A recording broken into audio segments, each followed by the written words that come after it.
and welfare and safety of the city that so many of us call home in Sacramento. And this is in relation to the shooting that happened in downtown Sacramento early on Sunday morning. Former Sacramento Police Chief Daniel Hahn with us, giving us some perspective, not just on what happened, but where we go from here. Before we went to the commercial break, we were talking a little bit about gangs, and to bring it to current, yesterday afternoon, it was, there was some scuttle going on prior to this that this was gang related. So it came out with a positive ID that it was gang related. And so when you have something like this happen, when you have Parkland and Columbine and school shootings and other things like that, when you have a label that's put on something like this, when you have a gang, yes, it was gang related, when you have that label put on it, do people sort of have a little bit of a disengagement at that point where they sort of they compartmentalize it into a different place than they would other mass shootings where maybe even more people were victims? Yeah, quite frankly, I think there's some racial issues born into that too. But yeah, once people hear it's gang related, then they're like, oh, well, no worries, just go deal with the gangs. Right. And I've even heard people arguing, well, don't call it a mass shooting anymore. Well, the only thing a mass shooting is the number of people that were shot. It doesn't go to the intent or anything like that. Right. So it is a mass shooting, and it is gang related according to the police department now. So it's both.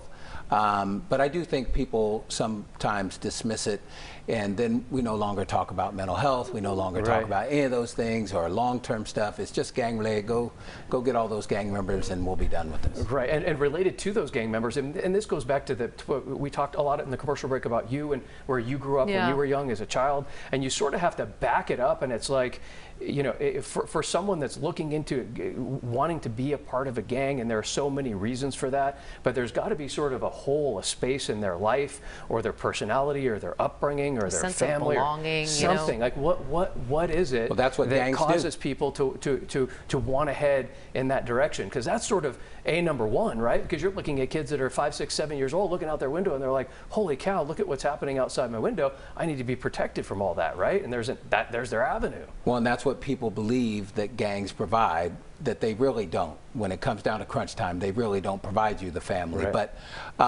gangs prey upon people. They sell drugs, they exploit women, they operate with intimidation, so you get people not wanting to say what they saw because then the gangs will retaliate, and that's all legitimate. But you've had people like Merv and Aaron Cardoza from Brother to Brother in the neighborhood I grew up in, City of Refuge, are great organizations, and oftentimes when we have incidents like this, our leaders say we need to provide them more money. And I'm sure they do need more money, and some of those groups do amazing work. But if we don't also do the long-term stuff, they will continue to have an endless line of people that they need to help. Because the reason why people are joining gangs is because they are missing something. And whether that's in their family or in their neighborhood, they're joining a gangs to gain something. And until we start lifting up our neighborhoods and building them back to where they used to be. All the neighborhoods that we know of today, the Heights used to be a thriving neighborhood. Oak Park used to be a thriving neighborhood. And the decisions that we made are what created them an impoverished neighborhood. And so if we made it, human beings created it, human beings can fix it. Correct it. Yeah. Very well said. I mean, the state's swimming in cash. We got a surplus, so funding should not be an issue. And I'm not just talking about the local level here with the mayor and the city council members. AG Rob Bonta came out pretty swiftly after and was talking about gun control. I know the AG's office has a gang unit as well. In terms of the rhetoric you've heard, the conversations that you heard, I mean, are the leaders at the higher level, are they getting it? Because obviously the conversation that we're having right now is very honest, you're passionate, you're raw about it, you were very quick to tweet about what the problem is. You've seen it from so many vantage points. I mean, do you think they're getting it? Well, I hope they do. I hope this is the incident that gets them to do it. But from what I've heard, now we're fighting over whether we need more gun laws. You make those guns illegal in 3 different ways. They're already illegal. So I'm not saying we don't need to look at laws regarding guns. We should be looking at everything. But those things are being sold as the answer. Well, the guns were already illegal. So that didn't stop anybody. And they sounds like they might have had a piece of equipment on a handgun that makes it fire automatic. You can't control a handgun fully auto. It's spraying all over the place, and now you know why there's bullets all over the place. So we do need to come together. All those things have to work together, and we are in a very divisive environment where we attack each other instead of going, let's get together, let's have social workers, community organizations, police departments all work together and all help the communities that need the help the most. The people that were involved in that shooting, they didn't live at 10th and K. They lived in our neighborhoods. And our neighborhoods have more than 6 people murdered every year. Every single year. And we don't talk about those neighborhoods. We talk about it when it happens at 10th and K. I was just going to follow up and say, you know, there's this notion you saw, you know, probably a piece of the interview we had in our open to the show. Downtown Sacramento is not safe. Is that a true statement? Well, I could see why people don't think it's safe, but you know, right now it's probably pretty safe because the police department and the community organizations have additional staffing under there.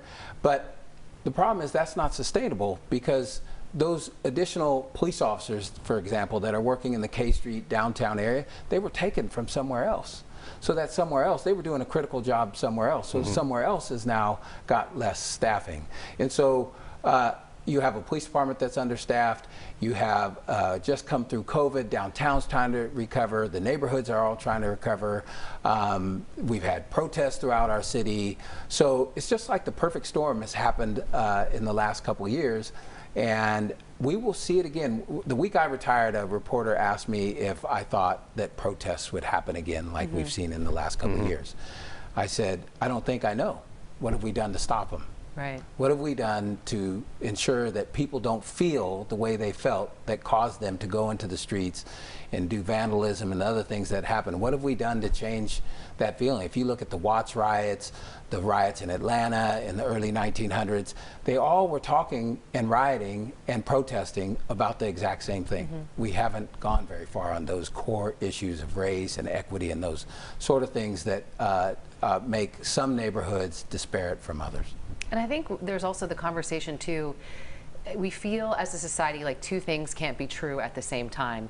You can't, you're either one or the other. You're either for law and order or you're for criminal justice reform. You can be for both. Right. And both sides have that same issue.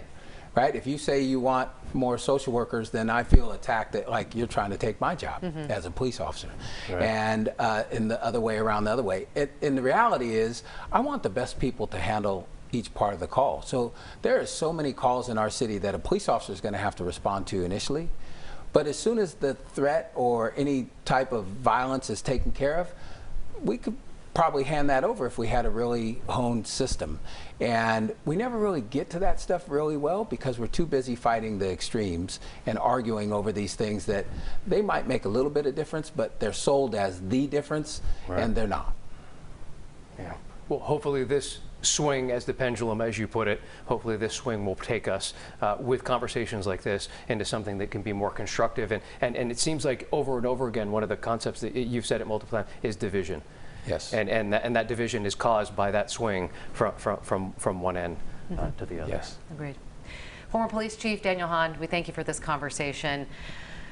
Fortunately, the circumstance brought you here. You know, a mass shooting in Sacramento, 6 people dead, 12 people injured, an investigation going on right now. But we appreciate your insight, giving us some perspective on your personal side and also your law enforcement side. And I think it's good to have a conversation, get uncomfortable and have conversations like this because it's the only way things are going to change. Right. We'll change a little bit, and now that you've stepped out of the hot seat a little bit and be able to talk a little more candidly about things like this. Absolutely. You know what I mean? As the former police chief, and it was just, as always, your words are always poignant, and people listen because you have the background, not just the background professionally from what you did before, but from where you came from, where you grew up, and your growth through the police force all the way to being the police chief. And what you said, get uncomfortable, that's exactly what we need to do. Appreciate your time. We shouldn't be comfortable right now. Thank you. Thank you. Thanks.